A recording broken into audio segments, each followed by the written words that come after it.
tous et à tous de PSG. On va voir ce petit débriefing de la 16e journée de Ligue 1 Conforama où Paris affrontait Nantes, donc les Canaries, se déplaçait au Parc des Princes après cette match contre Monaco qui a été reporté, je le rappelle. Donc, Nantes se déplaçait au Parc des Princes à Paris. Paris qui avait mis, selon, quand on dit les noms, un duo magique, hein, puisque évidemment ça n'a pas été très, très magique hier soir. Donc le duo Neymar et Mbappé. Quand tu dis les noms comme ça vite fait, ça te dit ah c'est un très beau duo. Mais quand c'est sur le terrain, comme on l'a vu, ça c'est pas vraiment si magique que ça. Bref, petit briefing. Donc, si tu veux, début de match, j'ai envie de te dire compliqué. Paris. En fait, Paris devait jouer en une passe. Et si tu veux, ils ont fait ça en deuxième période. En période, rien, c'était. On perdait beaucoup trop de ballons. On n'avait aucune pression. La plupart du temps, quand Nantes arrivait à frapper vers nos buts, c'était soit Navas qui a été excellent hier soir, je le rappelle, ou alors c'était à côté où ça passait au-dessus. Bref, je crois que c'est même Nantes qui a eu les premiers corners. Nous, on en a eu 2-3 max. Je me rappelle vraiment, on en a pas eu énormément que ça. Enfin, les Canaries, on en a eu largement plus. Enfin, non, il y a plus en deuxième période. Bref. Mais, oui, avant de dire ça, j'ai trouvé un truc, c'est que Neymar était trop individuel. Voilà. Neymar était trop individuel hier soir. C'est gênant. C'est extrêmement gênant, tu vois.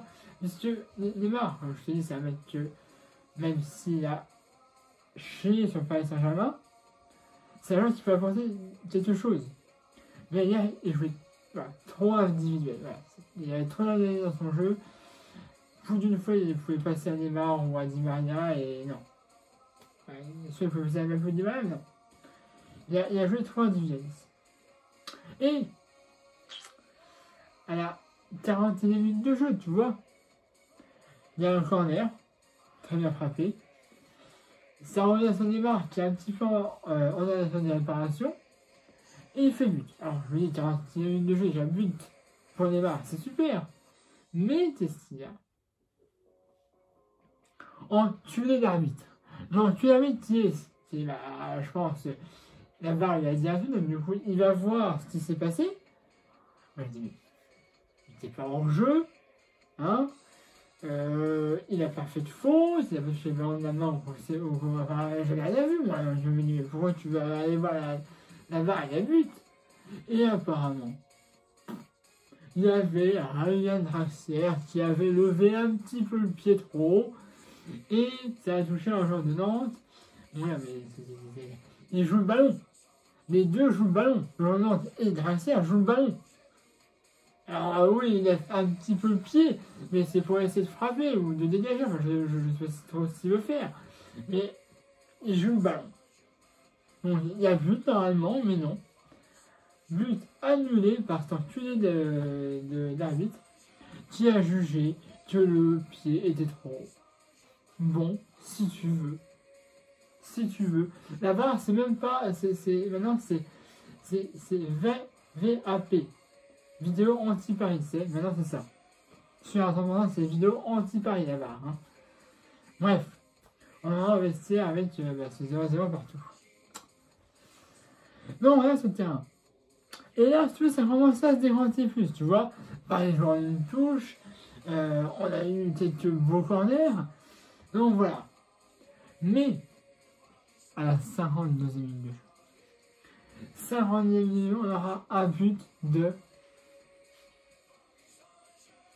Mbappé, tu vas à la 52e minute de jeu, mais d'une magère en plus.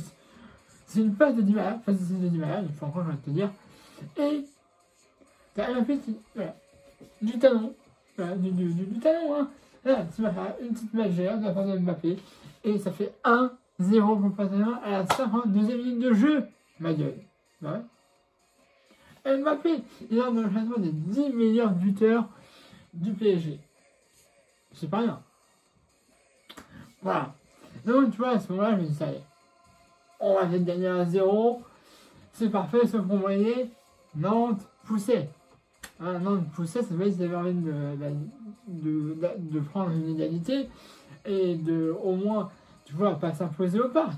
Mais, finalité, ils repartaient avec un point chez eux. Tu vois? Parce que les Canaries, il en faut, hein. C'est des Canaries, c'est pas des Canards encore, hein. Donc, ils sont petits, hein. Bref. Donc, voilà. Et donc, à la 85e minute de jeu. 85e. On aura Italie sera rentrée à la place de Mbappé.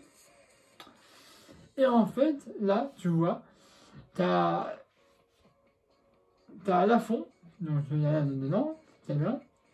Et ici, il va passer à Paloa, je crois. Paloa va repasser avant le coup, il fait une tête, tu vois, pour la renvoyer à Lafont et que Lafont la redégage après. Mais Italie était sur le ballon. Italie était sur le ballon, du coup, bah, qu'est-ce qui se passe? Lafont sort et fait faute sur Italie, c'est que l'arbitre n'a même pas sans vidéo. Penalty. Penalty pour aller à la 87e minute de jeu. Ouais, avant la fois qu'il sort, qu'il tape carrément la tête de l'Italie, alors que l'Italie allait forcément avoir le ballon. Je pense qu'il a peut-être voulu renvoyer la tête et après frapper. Ça, c'est autre chose. Mais en tout cas, voilà. Il pousse Icardi, il le frappe, Italie est même resté à terre après. L'arbitre, il n'a pas hésité. Penalty pour Paris à la 35e minute de jeu. Donc, ça avait été évidemment Neymar qui avait marqué, puisque c'est le professionnel dans cet exercice. Et donc, il marque le but. Ah, il marque le but. Parfait. Sauf que l'arbitre dit, non, je vais encore plus pareil. Vas-y, retire le penalty quand même. Pourquoi? Je vois pas si la faute est sortie. Je vois pas que Neymar ait fait un truc bizarre. Je sais pas s'il y a un joueur qui a rien à la surface avant que le penalty soit tiré. Je sais pas. Je sais pas pourquoi l'arbitre a décidé que le penalty devait être retiré. Mais bon, c'est comme ça. Hein. Donc, Neymar va retirer le penalty. Là, la fond, ce sera du bon côté. Mais, à la 35 minutes, ça fera 2-0 pour le Paris Saint-Germain.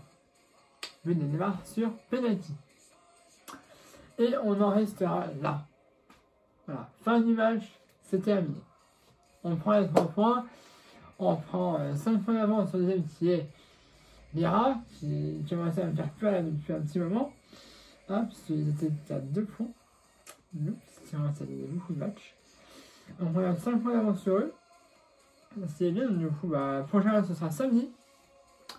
Samedi, donc ce sera Montpellier. Voilà.